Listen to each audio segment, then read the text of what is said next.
વડગામના ધારાસભ્ય જિગ્નેશ મેવાણીનો કરોડોના ડ્રગ્સને લઈને રાજ્ય સરકાર પર સવાલોનો મારો। ગુજરાતમાં 1200 કરોડનું ડ્રગ્સ ઝડપાયું, માત્ર જપ્તી નહીં, આરોપીઓના નામ જાહેર કરો। ગુજરાતમાં તાજેતરમાં અંદાજિત 1200 કરોડ રૂપિયાનું ડ્રગ્સ ઝડપાયાની ઘટનાને લઈને વડગામના ધારાસભ્ય જિગ્નેશ મેવાણીએ ગુજરાત રાજ્ય સરકાર સામે આકરા સવાલો ઉઠાવ્યા છે। તેમણે જણાવ્યું હતું કે રાજ્યમાં વારંવાર મોટા પ્રમાણમાં ડ્રગ્સ ઝડપાઈ રહ્યું છે, પરંતુ તેના મૂળ સૂત્રધારો અને આ ગેરકાયદેસર નશીલા પદાર્થો મંગાવનાર લોકો સામે કડક અને પારદર્શક કાર્યવાહી થતી નથી। તેમણે સરકારને પ્રશ્ન કરતા જણાવ્યું કે 1200 કરોડનું ડ્રગ્સ પકડાયું તે મોટી કાર્યવાહી કહી શકાય, પરંતુ રાજ્યની જનતા એ જાણવા માંગે છે કે આ ડ્રગ્સ મંગાવ્યું કોણે, આ સમગ્ર રેકેટ પાછળ કયા લોકો સંકળાયેલા છે। માત્ર જપ્તીની જાહેરાતોથી સરકાર પોતાની જવાબદારીમાંથી બચી શકશે નહીં। આગળ તેમણે જણાવ્યું હતું કે ગુજરાતને ડ્રગ્સના વ્યાપાર માટે સુરક્ષિત માર્ગ તરીકે ઉપયોગ થતો અટકાવવો સરકારની જવાબદારી છે।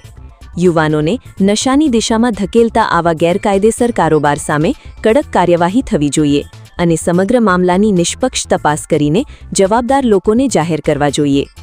ધારાસભ્ય જિગ્નેશ મેવાણીએ વધુમાં ઉમેર્યું હતું કે રાજ્યમાં કાયદો અને વ્યવસ્થાની સ્થિતિ અંગે લોકોમાં ચિંતા વધી રહી છે અને સરકારે આ મુદ્દે સ્પષ્ટ જવાબ આપવો જરૂરી બની ગયો છે। જય હિન્દ એક્સપ્રેસ ન્યૂઝ ગુજરાત।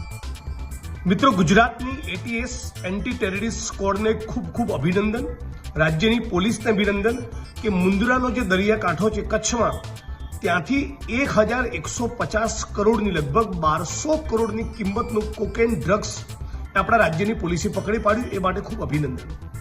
હવે સવાલ સમગ્ર ગુજરાત અને દેશની જનતા વતી એટલું પૂછવા માંગુ છું, કયા માણસો હતા જેમણે આ ડ્રગ્સ ઓર્ડર કર્યું હતું? ડ્રગ્સ કોણ લઈને આવ્યું એમાંના મોટાભાગના લોકોને આપણી પોલીસે પકડી પાડ્યા છે।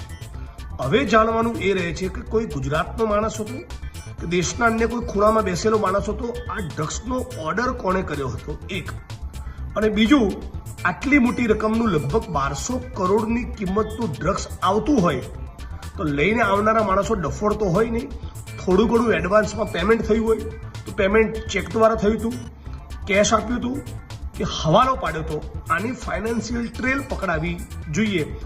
આખા આ ષડયંત્ર સાજિશના મૂળમાં કોણ છે એ કિંગ પિન પકડાય તો આવનારા દિવસોમાં ગુજરાત ડ્રગ્સ મુક્ત બનવાની દિશામાં આગળ વધે અને અગાઉ જે કરોડો અરબોની કિંમતનું જે ડ્રગ્સ પકડાયું એની પણ કદાચ કોઈ કડી મળે। હાલ પૂરતું રાજ્યની પોલીસને અભિનંદન આપું છું એ અપેક્ષા સાથે કે ફક્ત તમે નાના પેડલર નહીં, મુખ્ય કિંગ પિન, મુખ્ય માફિયા, સૂત્રધારને પકડો અને આ લોકો ડ્રગ્સ ઓર્ડર કરતી વખતે પેમેન્ટનો કયો રસ્તો અખ્તિયાર કરે છે એ ગુજરાત અને દેશની જનતાને બતાવો।